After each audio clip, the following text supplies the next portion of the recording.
충남에서 짧은 시간 가장 많은 비가 쏟아진 곳은 서천군입니다. 비가 어찌나 세게 들이부었는지 도로 포장이 뜯겨나가고 산사태에 집이 그대로 쓸려 내려갔습니다. 주민들이 토사에 휩쓸리고 매몰돼 숨지기까지 했는데 임예은 기자가 보도합니다. 도로는 물에 잠겨 주차된 차들이 떠내려갑니다. 물살을 못 견딘 도로는 뜯겨 나갔습니다.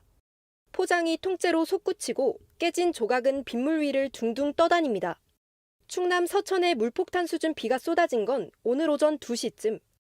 1시간 동안 내린 비만 111.5mm입니다. 날이 밝자 드러난 모습에 주민들은 한숨 쉬었습니다. 흙탕물이 안 없어져. 계속 해도 닦아내도 계속 다시 재사용할 수 있는 것이 없을 것 같아요. 산 아래 마을은 더 큰 피해를 입었습니다. 기둥이 다 뽑히고 창문과 문이 뜯겨 나갔습니다. 기르던 강아지는 흙범벅이 된 채 주인을 기다립니다. 가족 사진 꽂힌 사진첩은 집마당에 널브러졌습니다. 앞집 아주머니가 완전 흙범벅이 돼가지고 119 신고 좀 해달라고 하면서 해서 쓰러지셔서. 비 무게를 못 버티고 흙과 나무는 쏟아져 집을 그대로 쓸고 지났습니다. 토사에 휩쓸린 70대 남성이 병원에 옮겨졌지만 숨졌습니다. 충남 금산에서도 산이 무너지고 잘려 나갔습니다. 소방대원들이 흙을 퍼내며 구조에 나섰지만 매몰된 60대 여성은 숨졌습니다. 주민들은 이제 시작이란 생각에 막막합니다. 여름마다 아주 죽겠어. 아주 이거 어쩌면 좋까 몰라. 산사태 때문에. 네, 산사태 때문에 여기. 더 이상 안 잠기고 무너지지 않길 바라는 수밖에 없습니다. JTBC 임예은입니다. 전북에도 시간당 146mm, 기록적인 폭우가 쏟아졌습니다. 제방이 무너지면서 주민들은 목숨을 건 탈출을 해야 했습니다. 전직명 기자입니다. 동네 골목 계단은 폭포로 변했습니다. 이미 길을 가득 채운 흙탕물은 집안까지 들어와 소용돌이 칩니다. 제가 지금 저 54년생 71살인데 처음 봤어요. 장대 같은 비가 3시간 동안 10시 반부터 때리기 시작해서 오늘 새벽 1시간 만에 146mm가 퍼부은 전북 군산 어청도입니다. 이만큼 쏟아지니 아파트 뒤에 세운 콘크리트 옹벽은 소용없었습니다. 밀고 들어온 토사는 주차된 차 바퀴를 다 덮을 정도로 남았습니다. 중장비로 걷어내도 언제 치울지 끝이 없습니다. 불어난 물에 전북 완주군 제방 100m는 잘라낸 듯 쓸려갔습니다. 4시부터 저기가 쿵쿵쿵쿵 소리 나더라고. 제방이 무너진 곳입니다. 전봇대가 넘어져 있고 논밭과 비닐하우스가 있던 자리는 돌덩이와 진흙밭으로 변했습니다. 물은 마을까지 그대로 밀고 들어왔습니다. 집 잃은 가족은 안전한 곳을 찾아 떠나야 합니다. 어떡할지를 모르겠어. 완주군이 지금 다 이렇게 침수가 됐다거든요. 학교담은 무너졌고 운동장은 펄밭이 됐습니다. 어제부터 내린 300mm 비에 전북 도로 2곳과 하천 제방 5곳이 무너졌습니다. 주민 18명이 고립됐다 고무통에 실리고 엎혀 구조됐습니다. 간신히 몸을 피한 주민들, 다음 주 다시 비가 쏟아진다는 소식에 더 막막했습니다. JTBC 정진명입니다. 200년 만에 극한 폭우가 지나갔습니다만 그 피해가 너무나 큽니다. 지난 밤 사이에도 동아리 MT 온 20대 의대생이 편의점 다녀온다고 나섰다가 실종됐습니다. 그 신발과 우산은 찾았지만 실종자는 아직 찾지 못하고 있는데 먼저 수색 상황부터 정진명 기자가 보도합니다. 전북 익산에는 어제 새벽 시간당 60에서 80mm의 굵은 빗줄기가 쏟아졌습니다. 이 빗 속에 동아리 MT를 온 22살 의대생이 편의점에 물건을 사러 간다고 나섰습니다. 그게 마지막이었습니다. 수색이 시작됐습니다. 불었던 물이 빠져나간 하천을 구조대가 뒤집니다. 풀숲을 막대로 찔러보고 들춰봅니다. 실종자의 신발과 우산은 찾았지만 사람은 아직입니다. 실종자가 사용한 것으로 보이는 우산이 발견된 곳입니다. 바로 옆에는 인근 하천으로 통하는 작은 수로가 있습니다. 거기에 무게 두고 우리는 수색을 해야 될 것 같아요. 우리는 익산천 주변으로 지금 저희 공격 걸렸어요. 구조대가 일렬로 하천을 수색하고 보트도 동원했습니다. 벌써 사흘째 40대 여성을 찾고 있습니다. 지난 9일 새벽 하천 인근 농로를 지나다 차가 빠졌고 여성은 차에서 나온 뒤 급류에 휩쓸렸습니다.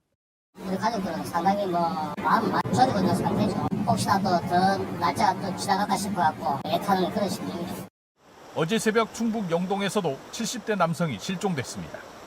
불어난 물에 농막이 떠내려갔는데 농막은 찾았지만 그 안에 남성은 없었습니다. 실종자 가족들은 큰 비가 또 오기 전 가족을 찾기를 바라고 있습니다. JTBC 정진명입니다. 본격적인 복구 작업도 시작됐습니다만 경북과 충청, 전라까지 피해 지역이 워낙 넓고 피해도 심각해서 좀처럼 복구 작업에 속도가 나지 않는 상황입니다. 다음 주면 또 비 예보가 돼 있는데 자원과 인력은 또 한정돼 있어서 주민들은 발을 동동 구르고 있습니다. 윤두열 기자입니다. 하천은 다시 얕고 잔잔하게 흐릅니다. 하지만 마을로 한 발 들어가면 주변은 터지고 무너진 잔해들이 아직 가득합니다. 한 번 넘친 이 하천이 훑고 간 자국은 처참합니다. 이틀 내내 중장비로 파내고 치웠지만 파묻힌 집 절반 정도만 드러났습니다. 폭우 때 흘러내려온 흙과 돌이 제 키보다 더 높게 쌓여 있습니다. 치우고 치워도 끝이 없습니다.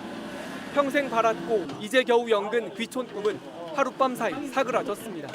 5년 전에 왔더만 이래 날벼락을 맞아갖고 못 살겠다.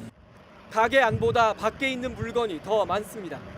건질 게 있나 살펴봐도 모두 쓰레기 봉투로 들어갑니다.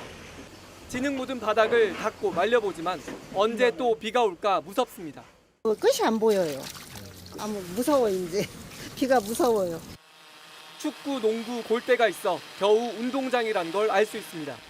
10대 넘는 배수 펌프를 동원했지만 물 빼기엔 역부족입니다. 비닐하우스에선 오이가 썩어갑니다. 어떻게 해야 할지. 사람도 장비도 모자란데 다음 주 내내 또 비가 예보됐습니다. JTBC 윤두열입니다.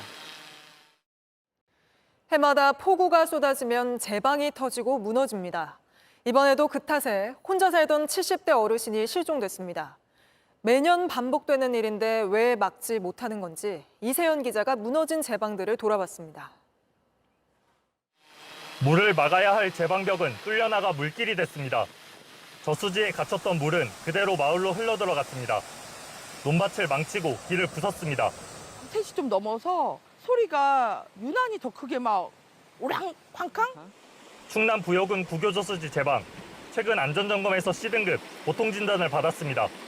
그 뒤 주의하지 않았고 그대로 장마철을 맞았습니다. 사람들이 다니는 데도 아니기도 할 뿐더러 저희가 D등급이 나오면은 정밀 검사를 또 하는데 수위가 높아지면 배수로로 물을 빼서 압력을 낮춰야 하는데 수풀이 막고 있었습니다. 칼대 같은 것이 그것만이라도 깎아놨으면 이러지는 않았을 것이다. 이거 인재라고 그랬어 내가 인재라고. 제방이 무너져 집이 쓸려 내려간 충북 영동. 저수지를 막고 있던 제방은 안전점검 D등급이었습니다. 하지만 역시 아무 대비가 없었습니다.